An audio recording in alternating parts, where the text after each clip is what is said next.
आज का हमारा टॉपिक है planning and types of plan, यानी कि नियोजन और इसके प्रकार। तो सबसे पहले यह जानते हैं कि जो नियोजन है इसकी परिभाषा क्या है और फिर इससे संबंधित कुछ बिंदुओं को हम पढ़ेंगे। तो पहले करते हैं परिभाषा, डेफिनेशन। तो नियोजन जो है एडवांस में सोचना कि क्या करना है, कब करना है, कहाँ करना है, किसके द्वारा किया जाना है, किस समय किया जाना है, इन सब चीज़ों के बारे में सोचना एडवांस में नियोजन कहलाता है। तो बात करते हैं इसके कुछ बिंदुओं पर। तो planning is the first primary function, यानी कि जो हमारा प्रबंधन है इसके 5 जो फंक्शन है हमारे, planning, organising, staffing, directing and controlling. तो ये उनमें सबसे पहला फंक्शन है और जो बाकी इसके फंक्शन है या कार्य हैं वह इसके बाद ही शुरुआत होते हैं, 1 बाय 1 चलते हैं। तो यह सभी कार्यों का आधार है और ये पहला फंक्शन है। दूसरा है नियोजन है, इसमें निर्णयों को शामिल किया जाता है। निर्णय जैसे कि क्या करना, कब करना, कहाँ करना, कैसे करना है, और इसी पर जो नियोजन है हमारी प्लानिंग और जो हमारी प्रक्रिया है वो आधारित होती है। तीसरा है जो मैनेजर या प्रबंधक होते हैं हमारे, चाहे वो टॉप लेवल हो, चाहे वो मिडिल लेवल हो, चाहे लोअर लेवल हो, तीनों ही स्तरों पर जो नियोजन है वो कार्य किया जाता है। जो टॉप लेवल के हमारे अधिकारी हैं वो पॉलिसियों का निर्माण करते हैं, उद्देश्यों का निर्धारण करते हैं, हमारी प्लानिंग करते हैं उससे संबंधित। और जो प्रबंधक हैं वो हमारे अलग अलग डिपार्टमेंटों में जो नियुक्त होते हैं वो अपने अपने विभागों से संबंधित नियोजन या प्लानिंग करते हैं। और जो कर्मचारी होते हैं उन्हें डेली रूटीन में कौन से कार्य करने हैं तो वह उनसे संबंधित जो है अपने आगने वाले समय के लिए नियोजन या प्लानिंग करते हैं। उसके बाद चाहे छोटा साइज़ हो, चाहे बड़ा संगठन हो, बड़ा व्यवसाय हो, अगर बड़ा व्यवसाय है तो ज़्यादा समय खर्च करता है नियोजन पर, अगर व्यवसाय छोटा है तो वह उसकी तुलना में कम समय खर्च करता है प्लानिंग के ऊपर। प्लानिंग में 2 एस्पेक्ट होते हैं, पहला उद्देश्यों का निर्धारण और दूसरा उन्हें प्राप्त करने के लिए योजनाओं को निर्माण करना। और अंतिम पॉइंट है जो नियोजन है हमारा, तो यह है जो गैप होता है, जो अंतर होता है कि हमें व्हाट वी आर वेयर, हम कहाँ हैं और हमें कहाँ पर जाना है। तो जहाँ हैं और जहाँ हमें जाना है उसके बीच के जो गैप है, जो निर्णय है, जो कार्य है, उसको समाप्त करता है नियोजन। तो इस प्रकार से हमने अभी पढ़ा कि नियोजन क्या है। नियोजन से अभिप्राय साधारण शब्दों में कब करना, कहाँ करना, कैसे करना, किसके द्वारा किया जाना, किस समय करना और कौन करेगा, इसका निर्धारण एडवांस में कर लेना, पहले से कर लेना, करने से पहले ही नियोजन कहलाता है। यानी करने से पहले सोचना ही नियोजन है। अब बात करते हैं इसकी विशेषताओं की। प्लानिंग यानी कि नियोजन की क्या विशेषताएं हैं। तो अभी हमने पढ़ा है प्राइमरी फंक्शन है, इसका फर्स्ट फंक्शन है पहला। तो 5 फंक्शन होते हैं हमारे मैनेजमेंट के, planning, organising, staffing, directing and controlling. तो यह पहला फंक्शन है और जो बाकी के कार्य हैं इसके 4 वह इसी पर आधारित होते हैं, क्योंकि जब तक प्लानिंग शुरू नहीं होगी या नियोजन नहीं होगा तो बाकी सभी कार्य हमारे शुरू नहीं हो पाएंगे। तो इसलिए जो प्लानिंग है वो इसका सभी का आधार है और इसके अंतर्गत उद्देश्यों का निर्धारण होता है और उद्देश्यों को प्राप्त करने के लिए जो योजनाएं हैं वो बनाई जाती हैं। दूसरा है प्लानिंग इज परसुएसिव, यानी कि सर्वव्यापी। तो चाहे कैसा भी संगठन हो, कैसा भी छोटा हो, बड़ा हो, top level, middle level, lower level होती, कोई भी स्तर हो, तो सभी जगह पर प्लानिंग की आवश्यकता होती है। तो कोई ऐसा जगह नहीं है जहाँ पर प्लानिंग ना होती हो। उसके बाद आता है प्लानिंग इज फ्यूचर ओरिएंटेड, यानी कि भविष्य से संबंधित है नियोजन। तो क्योंकि प्लानिंग के अंदर हमें सोचना होता है कब, कहाँ, कैसे और किसके द्वारा वो कार्य किया जाना है, तो जो भी हम सोचते हैं नियोजन में वह सभी के सभी भविष्य से संबंधित होते हैं। भविष्य में जो हमें चुनौतियाँ मिलती हैं या हमें अवसर होते हैं उनका फ़ायदा उठाने के लिए हम आज जो है प्लानिंग या नियोजन करते हैं, ताकि भविष्य में जो दुर्घटनाएँ हैं या हानि है या जो नुकसान है उससे बचा जा सके। तो जो प्लानिंग है या नियोजन है वो फ्यूचर से संबंधित है, लेकिन प्रेजेंट में रहकर वो किया जाता है उद्देश्यों को ध्यान में रखते हुए।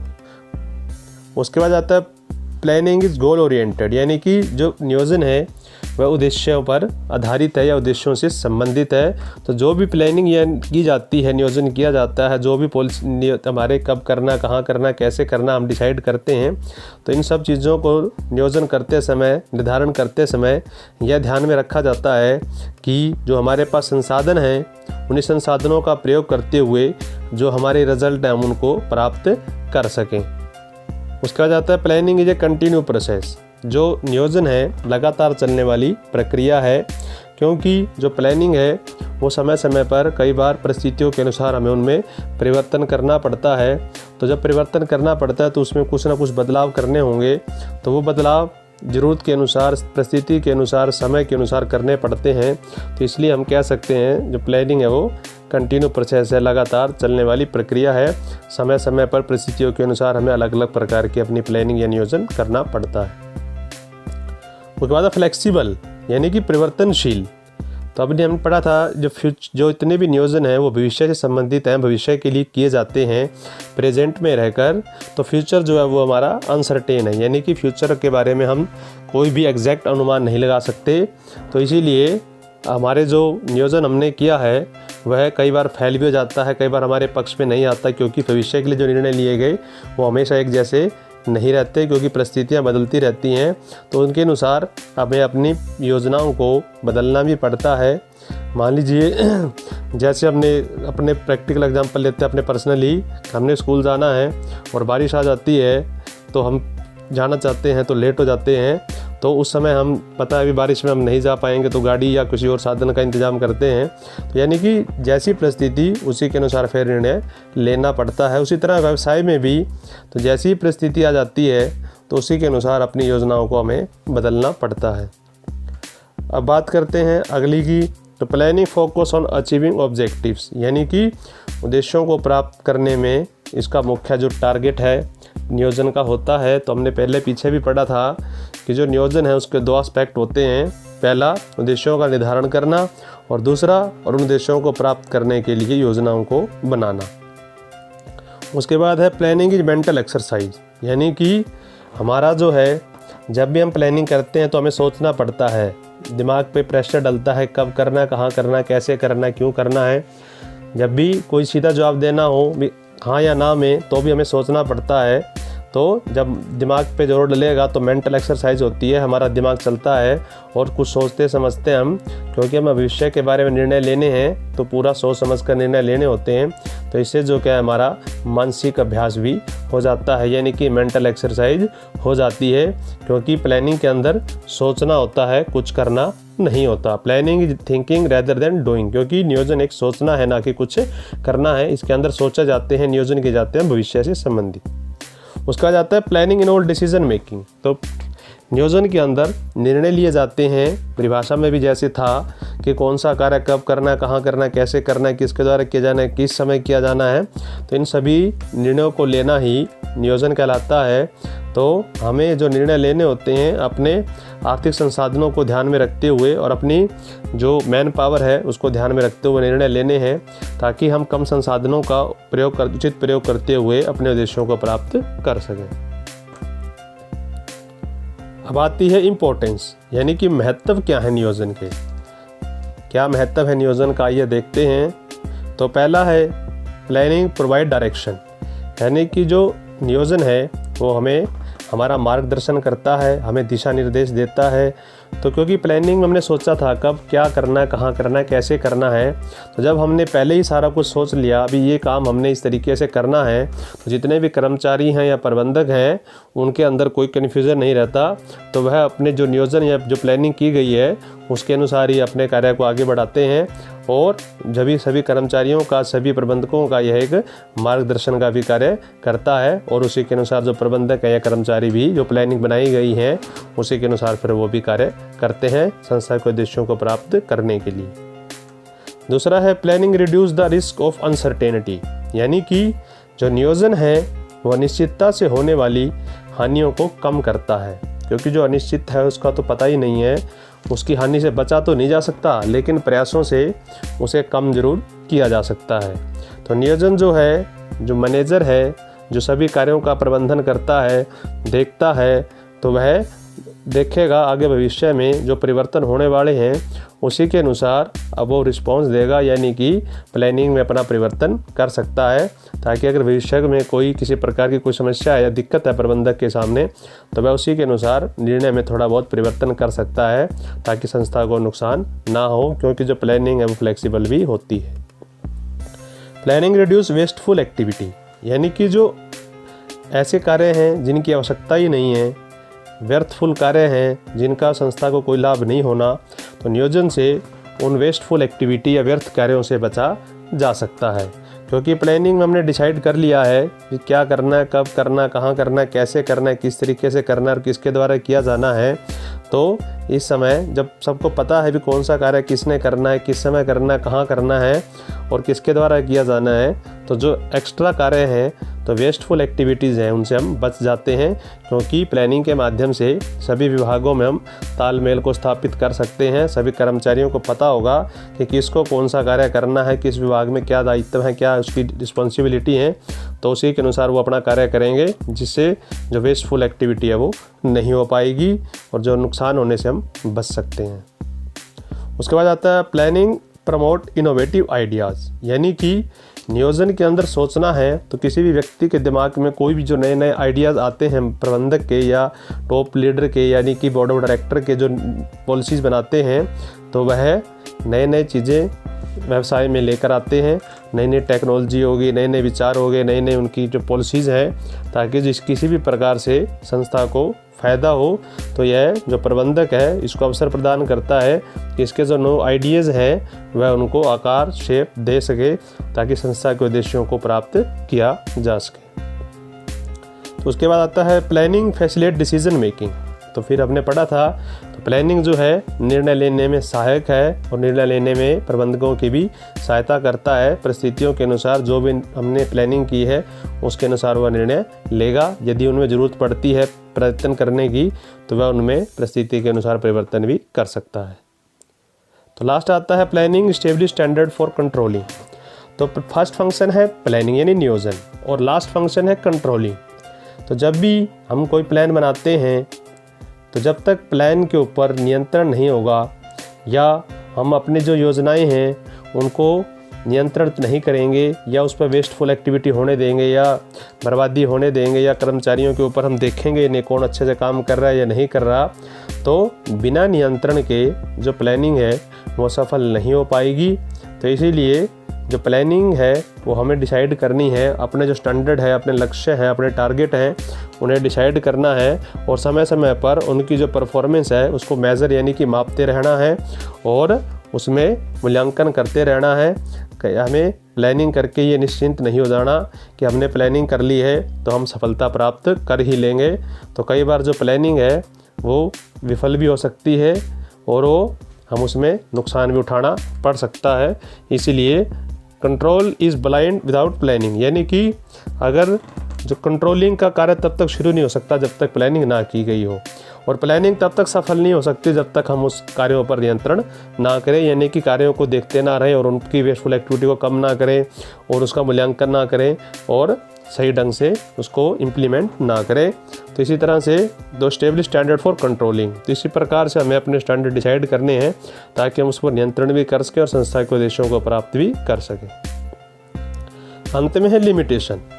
क्या क्या कमियां हैं नियोजन में, क्या लिमिटेशंस हैं, इसकी क्या सीमाएं हैं, तो वो पढ़ते हैं। आइए। तो पहला है प्लानिंग लीड्स टू रिजिडिटी, यानी कि जड़ता को प्रमोट करता है या जड़ता को लेके जाता है।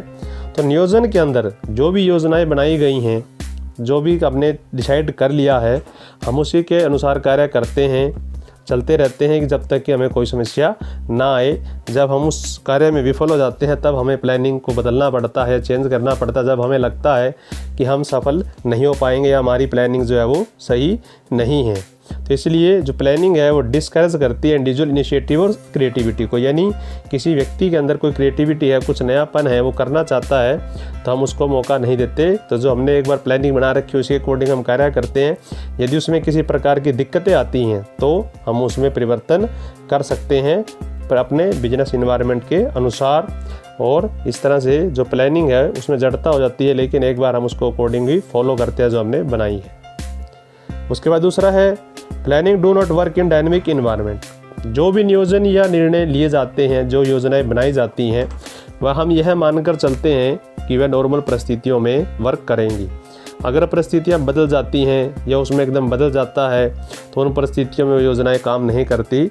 जैसे आजकल लॉकडाउन आया हुआ है, तो किसी भी व्यक्ति ने नहीं सोचा था कि भविष्य में लॉकडाउन होगा या इस तरह के कोरोना वायरस आएगा। तो उन्होंने जो भी योजनाएं बनाई थी किसी भी व्यवसायी ने, तो उसने ये नहीं सोचा होगा कि इस प्रकार की परिस्थिति भी उत्पन्न हो सकती है। तो अगर इस तरह की परिस्थितियाँ हैं जो डायनेमिक हैं, यानी कि इन्वायरमेंट डायनेमिक है, परिवर्तन बदलता रहता है, तो ऐसी परिस्थितियों में तो हमारी जो प्लानिंग है वो कार्य नहीं करती। तो ये प्लानिंग की दूसरी कमी है। प्लानिंग इन्वॉल्व यूज कॉस्ट, यानी कि लागत। तो नियोजन का जो कार्य है खर्चीला है, इस पर खर्चा आता है, क्योंकि हमें पॉलिसीज़ बनानी है, वो सोचना है क्या करना, कब करना, कहाँ करना, कैसे करना है। तो इन योजनाओं को बनाने में जो है लागत लगती है, खर्चा आता है। तो ये भी एक लिमिटेशन है कि यह खर्चीली पत्ती है। दूसरा है टाइम कंज्यूमिंग प्रोसेस, यानी कि नियोजन को करने में समय भी ज़्यादा लगता है। तो पहला तो था कि लागत आती है इसके ऊपर। दूसरा है कि समय ज़्यादा खर्च होता है, यानी कि काफ़ी समय हमें इन योजनाओं को बनाने में बिताना पड़ता है, और जिस कारण से जो टाइम हमारा ज़्यादा इसके ऊपर वेस्ट हो जाता है। उसके बाद आता है planning does not guarantee success, यानी कि जो नियोजन है वो सफलता की गारंटी नहीं देता। यानी कि हम सोचें कि हमने प्लानिंग कर ली है, हम अच्छे से कार्य कर रहे हैं उसकी के अकॉर्डिंग, तो ये नहीं है कि जो आपकी प्लानिंग है वो हमेशा ही आपको सफलता दिलाएगी। सफलता की गारंटी नहीं है, लेकिन सफलता प्राप्त करने में सहायक होती हैं जो हमारी योजनाएं हैं या नियोजन हम करते हैं। तो इसलिए हम कह सकते हैं जो नियोजन है वो सफलता को प्राप्त करने में सहायता तो करता है, लेकिन सफलता की गारंटी नहीं देता। तो क्योंकि जो प्लानिंग है कई बार जो परिस्थितियों के अनुसार वो बदल जाती है या हमें नुकसान पहुंचा सकती है, क्योंकि बदलती परिस्थितियों में जो प्लानिंग है हमारी वो वर्क नहीं करती। तो कार्यों को, उद्देश्यों को प्राप्त करने में सहायक है प्लानिंग, लेकिन सफलता की गारंटी नहीं देती। प्लानिंग रिड्यूस क्रिएटिविटी, तो कुछ नयापन है, कुछ करना चाहते हैं, हमने पहले भी बताया था, तो क्रिएटिविटी को मौका नहीं मिलता, क्योंकि जो प्लानिंग हमने की है, जो पहले से हमने डिसाइड किया है, जो हमारे प्री डिटरमाइंड प्लान है उसी अकॉर्डिंग हम कार्य करते हैं। यदि किसी प्रकार की दिक्कतें आती हैं या हमें लगता है तो हम परिस्थितियों के अनुसार तो बदल देते हैं, लेकिन वैसे हम उसी को ही फॉलो करते चले जाते हैं जब तक हमारे सामने कोई दिक्कत नहीं आती। तो इससे जो क्रिएटिविटी जो है वो ख़त्म हो जाती है। ये तो थे इंटरनल फैक्टर, आंतरिक सीमाएं। उसके बाद बात करते हैं बाहरी सीमाओं की, यानी कि एक्सटर्नल लिमिटेशन जो व्यवसाय को प्रभावित करती हैं। तो पहले बात करते हैं जो हमारी लिमिटेशंस हैं, जब एक्सटर्नल हैं यानी कि बाहरी सीमाएं हैं, तो उनमें कुछ फैक्टर हैं जो बाहरी फैक्टर होते हैं, जो बाहरी तत्व होते हैं, उन पर व्यवसाय का इतना नियंत्रण नहीं होता, तो वो व्यवसाय के नियंत्रण से बाहर होते हैं। तो उनमें से करते हैं पहला चेंज इन गवर्नमेंट पॉलिसीज़, यानी कि सरकार द्वारा जो नीतियाँ बनाई जाती हैं उनमें परिवर्तन कर देना। तो जो सरकार की नीतियाँ जैसे टैक्स दर बढ़ा देना या किसी व्यवसाय पर प्रतिबंध लगा देना, तो गवर्नमेंट की जो पॉलिसी है वो समय समय पर बदलती रहती है, तो जिसके कारण जो व्यवसाय है वो प्रभावित होते हैं और यह भी व्यवसाय को हानि उठानी पड़ जाती है। तो पहली तो जो चैलेंज था, जो एक्सटर्नल लिमिटेशन है कि सरकारी नीतियों में परिवर्तन होना, जिसके कारण जो हमारी प्लानिंग है वो फेल हो जाती है। दूसरा है नेचुरल कैलामिटीज़, यानी कि प्राकृतिक आपदाएं। जो प्राकृतिक आपदाएं होती हैं इन पर भी व्यवसाय का कोई नियंत्रण नहीं होता, जैसे बाढ़ आ जाना, भूकंप आ जाना या अचानक से कोई हो जाना, जैसे अब अचानक ये आ गया है हमारा कोरोना वायरस। तो अचानक जो प्राकृतिक आपदाएं आती हैं या महामारी आती हैं, तो इससे जो है व्यवसाय प्रभावित होते हैं। पूरे व्यवसाय हमारे सभी पूरे देश में बंद है, तो जिस कारण से जो हमारी प्लानिंग है वो विफल हो जाती है और व्यवसाय की प्रभावित करती है। उसके बाद है स्ट्रेटजी ऑफ कॉम्पिटिटर, यानी कि जो हमारे प्रतिद्वंदी हैं, जो हमारी जैसी फील्ड में काम करते हैं, जो हमें कंपटीशन दे रहे हैं, हमारे प्रतिद्वंदी हैं, तो वो हमारे जो व्यवसाय को नुकसान पहुंचा सकते हैं अपनी जो स्ट्रेटजीज़ है उनमें परिवर्तन करके, और जिससे हमारे व्यवसाय की जो हमने प्लानिंग की थी कंपटीशन में लड़ने की, वो हमारी विफल हो जाती है। उसके बाद है रेगुलर टेक्नोलॉजी चेंजेस। तो व्यवसाय के अंदर लगातार जो तकनीक है उसमें परिवर्तन करते रहना। परिवर्तन ज़रूरी है, परिवर्तन समय के अनुसार करना पड़ता है, लेकिन इतने भी परिवर्तन नहीं होने चाहिए कि लगातार हम बार बार उसको बदलते ही रहें, तो जिससे क्या है हमारी जो प्लानिंग है वो भी प्रभावित होती है। उसके बाद आता है change in economic and social condition, यानी कि सामाजिक और आर्थिक जो गतिविधियां हैं या परिस्थितियां हैं, तो वह भी जो है हमारी नियोजन को, प्लानिंग को, उसके प्रभाव को, जो नियोजन से होने वाली सफलता थी उसको कम कर सकती हैं सामाजिक और आर्थिक कंडीशन यानी कि परिस्थितियाँ। और आज का हमारा टॉपिक यही समाप्त होता है। प्लानिंग आज हमने पढ़ा, प्लानिंग के बारे में, उसके इम्पोर्टेंस, उसकी लिमिटेशन और उसकी फीचर्स, और आने वाले लेक्चर में हम करेंगे उसकी प्रोसेस और उसके टाइप्स ऑफ प्लान। देखने के लिए आप सभी का धन्यवाद।